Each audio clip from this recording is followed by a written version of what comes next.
जी नाज़रीन, एक दफ़ा फिर एक वीलॉग के साथ आपकी खिदमत में हाजिर हैं। 3 चीज़ें डिस्कस करना मकसूद है।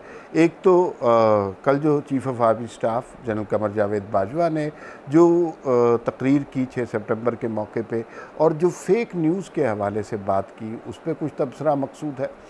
फिर फवाद चौधरी साहब ने इस खबर को किस तरह इस्तेमाल किया और किस तरह सारा मलबा चीफ़ ऑफ आर्मी स्टाफ पे डाल दिया, उस पर भी बात करेंगे।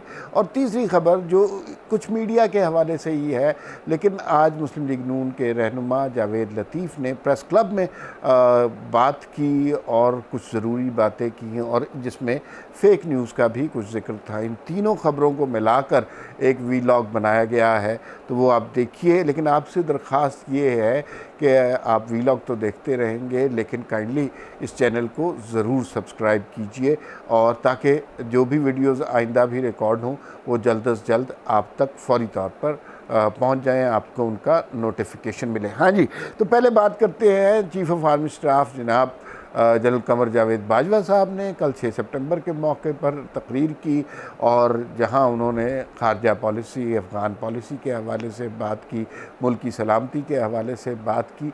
साथ साथ उन्होंने कहा कि पाकिस्तान को सबसे बड़ा ख़तरा जो है फ़ेक न्यूज़ से है और अंदरूनी तौर पर पाकिस्तान ख़तरों का शिकार है, इसलिए कि कुछ लोग डिसइंफॉर्मेशन फैलाते हैं और फिर वही इंडिया वगैरह की बात है। तो मुझे देखिए, ये बात तो बिल्कुल दुरुस्त है कि ख़तरा तो फ़ेक न्यूज़ से है, ख़तरा तो बहुत है और फ़ेक न्यूज़ है भी बहुत ख़तरनाक।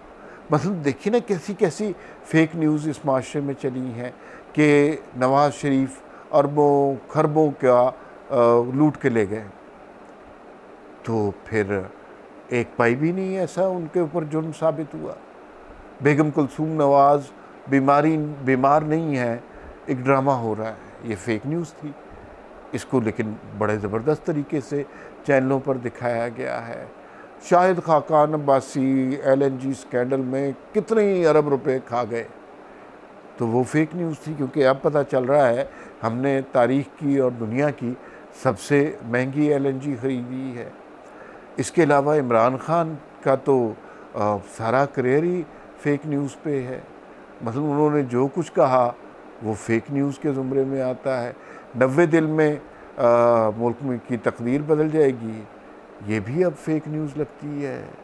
और फिर जो कहते हर तकरीर के मौके पे कहते थे सियासतदान नवाज़ शरीफ जरदारी अरबों खरबों लूट के ले गए, और वो फ़ेक न्यूज़ है। और फिर इस कदर बुरी तरीके से इसको प्रोपेगेट किया गया, चैनल कुछ इसके लिए बनाए गए और जिसमें यूट्यूबर्स भी हैं, इलेक्ट्रॉनिक मीडिया भी है, प्रिंट मीडिया भी शामिल है, ये सारे फेक न्यूज़ में लगे हुए हैं। जहाँ किसी ने कोई बात की डेमोक्रेसी की, जहाँ किसी ने बात की वोट को इज़्ज़त दो की या आइन की बालादस्ती की, सीधा उसे कह दिया गया कि ये तो इंडिया से पैसे लेता है, इसको तो इसराइल फंडिंग करता है, ये अमेरिकी एजेंट है। और यार, जो डेमोक्रेसी की बात कर रहे हैं वो रॉ के एजेंट हैं, खुदा का खौफ करें। तो फेक न्यूज़ तो बहुत ख़तरनाक चीज़ है, लेकिन फेक न्यूज़ से तो जनाब आपको भी बड़ा फ़ायदा हो रहा है। ये सल्तनत जो अभी कायम हुई है, ये सब कुछ फेक न्यूज़ की बरकत है। दूसरी खबर जिस पे बात करनी थी वो फवाद चौधरी साहब का रिएक्शन था। आपको पता है एक कानून PMDA के नाम से बन रहा है और वो बेसिकली तमाम इलेक्ट्रॉनिक मीडिया मकबूजा मीडिया हो चुका है। प्रिंट मीडिया में भी मर्ज़ी से ख़बर छपती है। अब मसला रह गया कि चंद, ज़्यादा नहीं, चंद यूट्यूब चैनल्स रह गए हैं, चंद ट्विटर अकाउंट्स रह गए हैं जो कोशिश करते हैं कि कोई जमहूरियत की पासदारी की बात कर लें, कोई सच्ची खबर देने की कोशिश करते हैं। लेकिन सच्ची खबर में इतनी ताकत होती है, इतनी ताकत होती है कि जो है मसलन अहमद नूरानी वाली खबर याद होगी, आसिम सलीम बाजवा वाली, छोटी सी वेबसाइट के ऊपर थी, कोई जानता भी नहीं था, फैक्ट फोकस इस तरह का नाम था। किस तरह सारी दुनिया में वो ख़बर फैल गई है। तो ये जो 15-20 चैनल आपकी खिदमत के लिए हैं, इनका प्रोपेगेंडा कहीं और रह जाता है और फिर उसके बाद असल ख़बर जो है उसमें इतनी ताकत होती है, वो सारी दुनिया में हावी हो जाती है। तो फवाद चौधरी साहब और ये हुकूमत बड़े दिनों से ये कोशिश कर रही है कि हुकूमत के ख़िलाफ़ ये जो सहाफ़ी कुछ बोलते शोलते हैं इनको चुप कराया जाए और एक ही अथॉरिटी बना दी जाए जिसमें इलेक्ट्रॉनिक मीडिया भी, प्रिंट मीडिया भी और सोशल मीडिया भी। कोई ख़बर दे जो बड़े बड़े लोगों को पसंद ना आए तो उसको जेल में डाल दें, उसको जुर्माने कर दें। और लालच क्या दिया गया है, अगर सहाफ़ी इस पर मान जाएंगे तो फिर चैनलों से उनकी तनख्वाह दी जाएगी, तनख्वाह दिलवा दी जाएगी। तो इसका मतलब है कि ये तो बहुत ही तकलीफ़देह सिचुएशन है। चैनलों से सहाफ़ियों को तनख्वाह वैसे भी मिलनी चाहिए।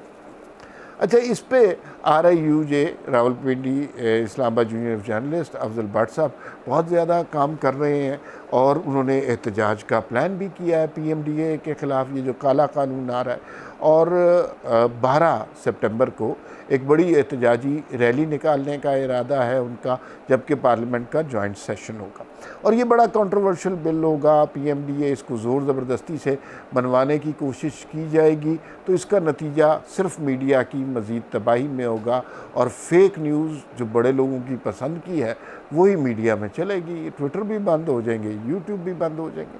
तो फवाद चौधरी ने फ़ौरन ही ये कहानी पलट दी। उन्होंने जो चीफ़ ऑफ आर्मी स्टाफ का जब खिताब सुना, उन्होंने कहा असल मसला ही फेक न्यूज़ है, इसीलिए तो हम PMDA ला रहे हैं ताकि फ़ेक न्यूज़ ना आए। और ये जो फवाद चौधरी, इंफॉर्मेशन मिनिस्टर शिबली फराज, इमरान खान, ये सारे पैदावारी फ़ेक न्यूज़ के, फ़ेक न्यूज़ के ज़रिए ही ये सारे सामने आए हैं। इनका इक़्तिदार ही इस बात पे कायम है। और तो और वो अली मोहम्मद ख़ान कहते हैं कि मेरे दादा ने कायदे-ए-आज़म के साथ जेल काटी थी, और पहले कलमा पढ़ते हैं बाद में झूठ बोलते हैं। ये इस किस्म के लोग हैं। तो इनका तो कारोबारी सारा फेक न्यूज़ पे चलता है। लेकिन एक और नरेटिव सामने आया और वो नरेटिव आज प्रेस क्लब इस्लामाबाद में जब जिस कमेटी के सामने पेश किया जा रहा है ये बिल और सहाफ़ियों के बहुत से मामलात, उसको जावेद लतीफ़ मुस्लिम लीग नून के रहनुमा हेड कर रहे हैं। तो जावेद लतीफ़ आज वहाँ पर आए कमेटी में और बाद में प्रेस क्लब भी गए। तो उन्होंने जो बातें की थी ना, उन्होंने तो पहली जो 2 खबरें हैं उनका भुरकस निकाल दिया। अब मैं आपको बताता हूँ उन्होंने क्या क्या कहा, सुनते जाएं। उन्होंने कहा कि पाकिस्तान के जो मालिकान है ना, ये हमें ट्रीट करते हैं बहुत छोटे लोगों की तरह। हम भी छोटे से पाकिस्तानी हैं लेकिन हम पाकिस्तानी हैं। अब बिटवीन द लाइन आप समझ सकते हैं वो क्या कह रहे हैं। फिर उन्होंने कहा कि कंट्रोल जमहूरियत, कंट्रोल पार्लियामेंट, कंट्रोल मीडिया, ये बड़ा पुराना ख्वाब है, लेकिन इसका नतीजा क्या निकला था पहले 71 में कि बांग्लादेश बना था। तो इस दफ़ा ऐसी सोच को रखने से पहले कुछ ज़रा एहतियात कर ली जाए। फिर उन्होंने कहा जी कि आप डॉलर की उड़ान को कंट्रोल नहीं कर सकते, आप महंगाई को कंट्रोल नहीं कर सकते, आप करप्शन को कंट्रोल नहीं कर सकते, तो आपका इरादा सिर्फ़ और सिर्फ मीडिया को कंट्रोल करने का है।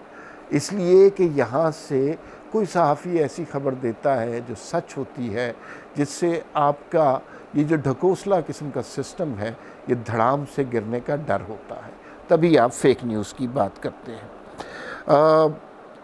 फिर उन्होंने कहा कि कायदे-ए-आज़म की जब ये लोग ये बात करते हैं ना कि आप अपने मुल्क में रहते हुए अपने ही लोगों पर पाबंदी लगा रहे हैं और उन्हें फ़ेक कह रहे हैं और ख़ुद फेक न्यूज़ की पैदावार है। कायदे-ए-आज़म की तस्वीर के सामने कायदे-ए-आज़म के फरमूदात बोलते हुए आप साथ ही ये झूठ भी बोल देते हैं, कितना जुल्म है।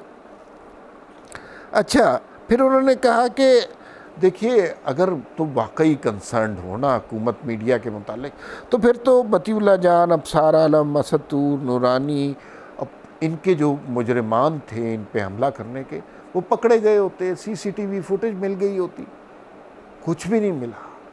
तो इसका मतलब है कि मीडिया की भलाई मकसूद नहीं है, मीडिया पर शिकंजा और ताकतवर करना मकसूद है। फिर उन्होंने सैयद अली गिलानी साहब की रहलत का भी जिक्र किया। उन्होंने कहा कि ये कैसे लोग हैं, जितना नाम 3 दिन में उनका सुना है 73 दिनों में आपने उनका नाम नहीं सुना। और जब इन्हीं मामलात को तय करने के लिए वाजपेयी साहब लाहौर आए थे और उन्होंने कश्मीर को मुतनाज़ा इशू करार दिया था, तो फिर आप उसके ख़िलाफ़ हो गए थे। फिर आपने ये कहा था कि बेच दिया आपने कश्मीर, हालांकि कश्मीर आपने बेच दिया और उसका सबूत हमारे सामने है। इंडिया की जारहियत के बाद हम सिर्फ आधा घंटा धूप में खड़े रहे हैं और अपने आप को सज़ा दी है, इंडिया को तो पनिश नहीं किया। फिर एक बड़े काम की बात की। अब देखिए, मीडिया को कंट्रोल करना चाहते हैं, जिम्मेदारी कोई नहीं ले रहा। बाजवा साहब ने ये कहा कि फेक न्यूज़ सबसे बड़ा मसला है, और फवाद चौधरी साहब ने कहा कि हाँ जी, हम इसीलिए तो कानून ला रहे हैं। लेकिन जो जावेद लतीफ़ साहब ने कहा कि जो हुकूमत के वज़ीर हैं वो हमारे कानों में आके कहते हैं कि भाई मुझे ये बताइए कि आप ये बिल हम नहीं ला रहे, ये बिल ऊपर से हमें दिया जा रहा है, हम आपको दे देते हैं, तो इसको लाने में हमें हमारी इंटेंशन कोई भी नहीं है। तो ये जावेद लतीफ़ साहब की ज़ुबान से ये बातें थी, और ये सूरत हाल, बयानियों का टकराव दिन ब दिन बढ़ता जा रहा है। मैं आखिर में एक आपसे ये ज़रूर सवाल पूछना चाहूँगा कि आप भी इस सारे किस्से में को गौर से देख रहे हैं, और आपको भी पता है कि जब आर्मी चीफ फेक न्यूज़ की बात करते हैं तो क्या मुराद होती है, जब फवाद चौधरी फेक न्यूज़ की बात करते हैं तो क्या मुराद होती है, तो जब जावेद लतीफ़ फेक न्यूज़ की बात करते हैं तो उससे क्या मुराद होता है। तो आप भी अपने नज़रियात से आगाह हमें कीजिए कि आप किसे फ़ेक न्यूज़ समझते हैं और इन तीनों में से किसकी बात को आप दुरुस्त तस्लीम करते हैं। और अगर मुमकिन हो तो जावेद लतीफ़ साहब ने जब अपनी मशहूर ज़माना तकरीर की थी, जिसके ऊपर उनको बड़ा अताब भी सहना पड़ा था, तो मेरे यूट्यूब चैनल पर वो तकरीर मौजूद है, वो देखिए, आपको सारी गुफ्तगू का पस मंज़र समझ आ जाएगा।